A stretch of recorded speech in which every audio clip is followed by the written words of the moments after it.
Municipal ఎన్నికలకు AP ప్రభుత్వం green signal ఇవ్వడంతో జీవీఎంసీ ఎన్నికలపై ఉత్కంఠ నెలకొంది.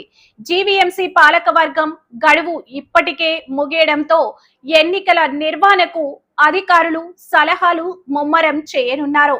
రాష్ట్ర ఎన్నికల సంఘంతో సమన్వయం చేసుకుంటూ ఎన్నికల ప్రక్రియకు అవసరమైన ఏర్పాటు చేయాలని ప్రభుత్వం ఆదేశించింది.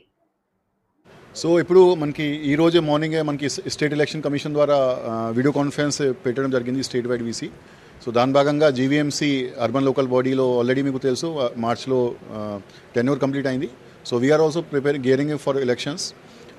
ఇప్పుడు as of now there are few court cases running. So court కేసులో కూడా గవర్నమెంట్ ద్వారా మన తరఫున కూడా కౌంటర్ ఫైల్ చేయడం జరుగుతుంది.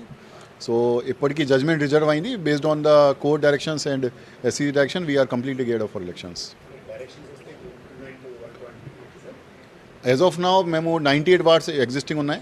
128 వరకు ప్రపోజల్ రెడీ చేశాము. సో కోర్ట్ డైరెక్షన్స్ బట్టి అదేవిధంగా CDMA is the competent authority to decide number of wards.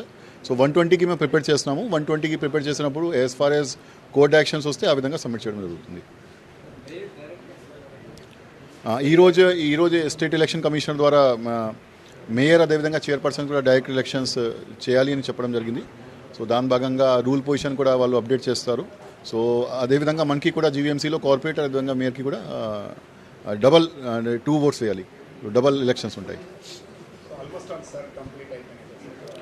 Sir is a different process. Sir is being done by election commission of India. So sir సంబంధించి ఏవైతే ఇప్పుడు notice process ఉందో అది జరుగుతుంది. ఇప్పుడు objections పైన ఏవైతే అబ్జెక్షన్స్ వచ్చినాయో నోటీస్ డిస్పోజ్ చేస్తూ అన్ని ఓటర్స్కి కూడా ఉంచాలి, డిలీట్ చేయాలి. ఇది ఆ ప్రాసెస్ జరుగుతుంది. ఇప్పుడు లోకల్ బాడీ ఎలక్షన్ సంబంధించి 1st January is a qualifying date. So సార్తో ఇది దానికి ఎఫెక్ట్ ఉండదు. 1st January క్వాలిఫైయింగ్ డేట్ కాబట్టి దాన్ని బట్టి ఎలక్టరల్ రోల్ ప్రిపేర్ చేస్తాము.